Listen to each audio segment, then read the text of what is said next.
மாதிரி கிறிஸ்பியான chicken cheese balls எப்படி ரொம்ப ஈஸியான மெத்தடில் செய்கிறதுன்னு பார்ப்போம். நம்ம சேனலை இப்போ தான் புதுசாக மறக்காம சேனல் லைக் பண்ணி சப்ஸ்கிரைப் பண்ணிவிடுங்க. ஒரு மிக்ஸி ஜார் எடுத்துக்கோங்க. 150 கிராம் சிக்கன் எடுத்திருக்கேன், போன்லெஸ் சிக்கன். 3 ஸ்பூன் வந்து பிரெட் கிராம்ஸ் ஆட் பண்ணிக்கோங்க, இல்லைனா பிரெட் ஸ்லைஸ் கூட ஆட் பண்ணிட்டு தேவையான உப்பு ஆட் பண்ணிவிட்டு நம்ம அதை நல்லா ஃபைனாக அரைச்சி எடுத்துக்கலாம். ரொம்ப திக்காக இருக்குன்னா லைட்டாக தண்ணி தெளிச்சிக்கோங்க, நல்லா லூஸ் ஆகிடும். அதுக்கப்புறம் ஃபைனாக சாப் பண்ண ஆனியன் ஆட் பண்ணிக்கிறேன், ஒரு ஆனியன்.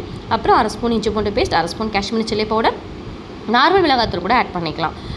மிளகுத்தூள் வந்து ஒரு 1/2 ஸ்பூன் ஆட் பண்ணியிருக்கேன். கொஞ்சமாக கரம் மசாலா ஆட் பண்ணிவிட்டு நல்லா இந்த மாதிரி பிசைஞ்சு எடுத்துக்கலாம். தட்டில் வந்து பார்த்திங்கன்னா ஒரு கப்பில் வந்து ஒரு எண்ணெய் எடுத்துக்கோங்க, எந்த எண்ணெய் வேணாலும் ஆட் பண்ணிக்கலாம் நீங்கள்.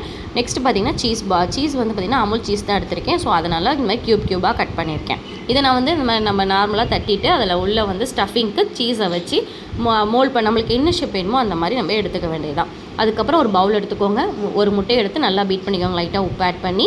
இன்னொரு தட்டில் பிரெட் கிரம்ஸ் ஆட் பண்ணிக்குவோம். ஃபஸ்ட்டு நம்ம எல்லாத்தையுமே முட்டையில் வந்து கோட் பண்ணி எடுத்துகிட்டு நெக்ஸ்ட்டு நம்ம பிரெட் கிரம்ஸில் வச்சு ஒரு 15 நிமிட்ஸ் போல் 50 மினிட்ஸ் கரெக்டாக வந்து ரெஃப்ரிஜரேட் பண்ணிக்கோங்க ஃப்ரீசரில் வச்சு. அதுக்கப்புறமா நம்ம பேனில் சூடாக ஆயில் வந்து ரொம்ப ஹீட் ஆகிடக்கூடாது, மீடியம் ஹீட்டில் இருக்கிறப்ப போட்டு சூப்பராக பொரித்து எடுத்திங்கன்னா வீட்டிலே ரொம்ப ஈஸியான மெத்தடில் சிக்கன் சீஸ் பால் ரெடி ஆகிடும். வெளியே போய் வாங்கி தரணுன்ற அவசியம் இல்லை. மறக்காம ட்ரை பண்ணி பார்த்துட்டு எப்படி இருக்குன்னு கமெண்ட் செக்ஷனில் கமெண்ட் பண்ணுங்கள். தேங்க்ஸ் ஃபார் வாட்சிங்.